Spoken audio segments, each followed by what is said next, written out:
नमस्कार. मी सुधा जाधव. आपण माझ्या काही मराठी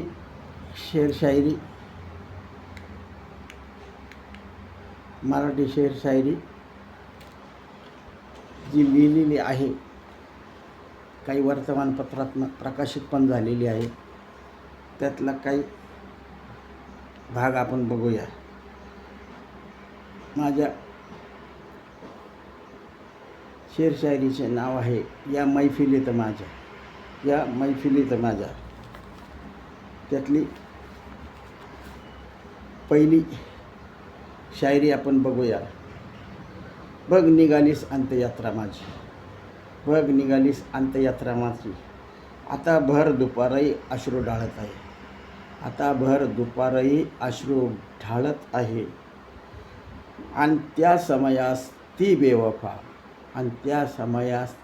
बेवफा खिडकीमध्ये उभी राहून नवे सावज न्याहाळत आहे. माझी दुसरी शायरी. शरीफांनी गल्ली तुझी पाहून घेतली होती. कैकांनी मने आपली धुवून घेतली होती.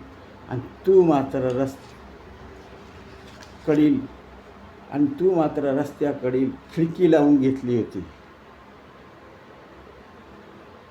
माझी पुढची शायरी. बघ काढलीस तू एकदाची अंत्ययात्रा माझी, आता दुरून असे अश्रू ढाळू नकोस. जाताना कळले मला भाळणे सोपे आणि सांभाळणे अवघड असते.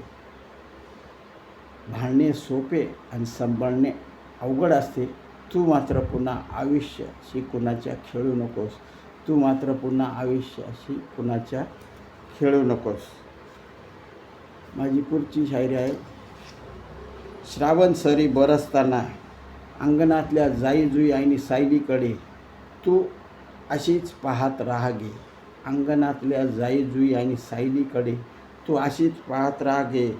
इथे धगधगतो उरात माझ्या हा दुराव्याचा दहा घे. तू मात्र मी दिलेल्या तुझ्या पुस्तकातल्या मोरपिसाला मी तुझा कोण ग, हे एकदा विचारून पहा गे. माझी पुढची शायरी आहे. तू जेव्हा माझ्या मिठीत येतेस तेव्हा तुझा पदर नसतो थाऱ्यावर. मी मात्र बिचकून असतो कारण चंद्र असतो आपल्या पहाऱ्यावर. धन्यवाद. आवडल्यास शेअर करा, लाईक करा. धन्यवाद.